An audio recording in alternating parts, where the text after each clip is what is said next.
Hi everyone, I am Dr. Naveen Krishna, a consultant cardiologist working at Star Hospitals for last 7 years. I have done both my post graduation and super specialization from PGMR Chandigarh. Today we are going to discuss about heart attacks and understanding about the basic causes and how to prevent it. Thanks for giving the opportunity, Sipla. Today we will be discussing on the core issues. So as we all know, this heart attacks are increasing nowadays, and they are occurring at a younger age group, that is 30 to 40 years, and causing mortality. So we have to understand why this heart attack is occurring at an younger age. Coming to the heart is a vital organ. It functions like a pump 24 hours all day. So once the heart stops, it is almost considered as fatal. This heart is a muscular organ and requires nutrients supply around the clock. So nutrients are supplied by the blood vessels to the heart. So if there are any blockages in the blood vessels, that causes heart attacks. Usually these blood blockages are by a inflammatory process called as atherosclerosis. This is a slowly progressing phenomenon which occurs over the age group. Like it starts at in the first decade of life, that is at 2 years of age, the cholesterol deposition starts in the blood vessels and it gradually deposits in the blood vessels, and by fourth decade, that is after 40 years, the blockage progresses at a more rapid pace. So this atherosclerotic process is the precursor for having a heart attack. So once the blockage reaches 70% of the lumen, then it causes the angina, that is chest pain, development of chest pain. So once the blockage occurs, like heart attack is nothing but total occlusion of the blood vessel, thereby causing complete cutoff of the nutrient supply to the heart muscle, and thereby it goes on to myocardial infarction, that is complete damage. So when heart attack occurs, so how do you recognize it? What are the basic symptomatology of heart attack? So usually most of the patients with heart attack, around 90%, present with chest pain. Usually the chest pain of due to the heart attack is central or retrosternal, we tell it, and it is like a squeezing pain or a heaviness in the chest, which is associated with other symptoms like radiation to the left shoulder or sometimes to both shoulders. Sometimes this chest pain can radiate to the jaw. Why this all radiation is due to the nerve supply, sympathetic nervous system efferents to the heart, and these areas are all same. So the pain can be radiating to anywhere.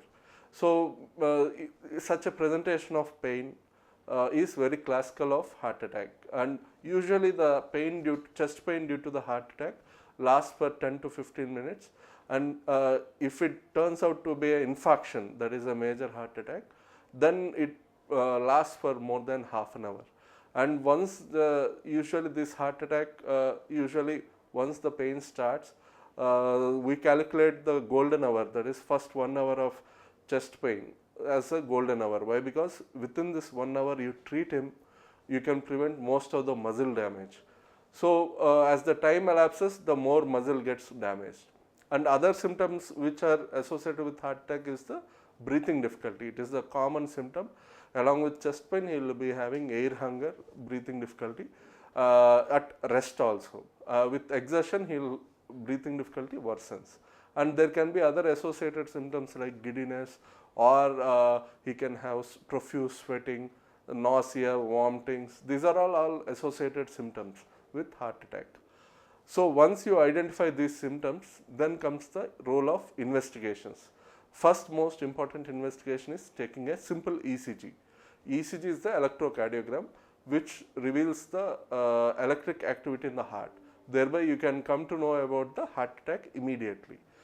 The other investigation is the 2D echocardiogram. This can be done by the cardiologist available. So usually MD physician can diagnose a heart attack by seeing an ECG. So which is more available commonly. 2D echo, you have to go to a cardiologist.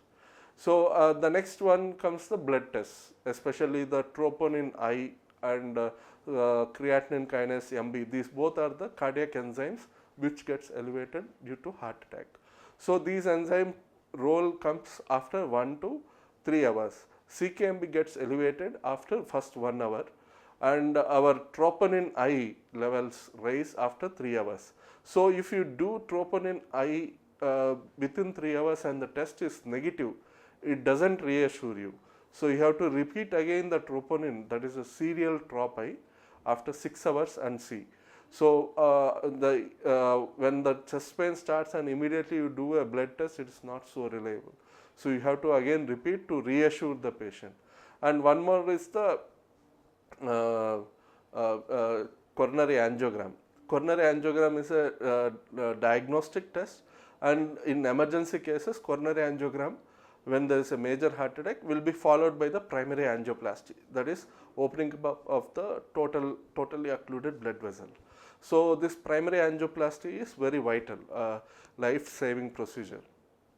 So coming to the treatment part, once you diagnose the patient as a heart attack, first most important thing is you have to calm him, reassure him, everything will be fine. Why? Because anxiety itself increases the sympathetic activity and thereby putting more stress on the heart. Usually when available in the hospital, the patient is given morphine also. One is to calm him down, and if any pulmonary edema is there, it will be relieved. And we give as a first aid, most important is the aspirin, which is a chewable tablet. They give around 300 mg tablet, with which if any clots are there, sometimes it can even dissolve. And aspirin will be supplemented by the clopidogrel or any other ticagrelor or newer antiplatelet drugs. And along with that, you give statins and other medications, especially the low molecular weight heparin, we give as a supplementary to prevent further clot formation. And then after medically stabilizing, we do the coronary angiogram. That is either done as a diagnostic procedure later on or as a primary angioplasty in case of major heart attack. Once the treatment is done, then again comes the role of prevention, that is secondary prevention. And preventing the heart attack itself is called primary prevention. So how can we prevent these heart attacks? So prevention is better than cure, as we already know it. So prevention aspects are like diagnosing who are at risk of having heart attack and treating them such that a heart attack can be prevented. So who are these patients at high risk? Patients who are having hypertension, high blood pressure, patients who are having diabetes, who are patients who are having dyslipidemias, that is abnormal cholesterol levels. These are all the three patients at high risk. And along with this includes patients who are having family history of coronary artery disease. Any family member, especially the male family member having coronary artery disease below age of 55 and female having coronary artery disease below 65. These both come into category of family history of heart disease. And other one is habits of smoking, alcohol. These are increase the risk of having heart attacks at a younger age. And stress is inevitable nowadays. So we have to find out measures to relieve stress. That is most important. And last but not least, lifestyle changes. So patient having less physical activity and diet with more saturated fats, that is the junk foods, will put a patient at high risk of developing dyslipidemias, that is higher blood cholesterol levels, and thereby leading to heart attacks at a younger age.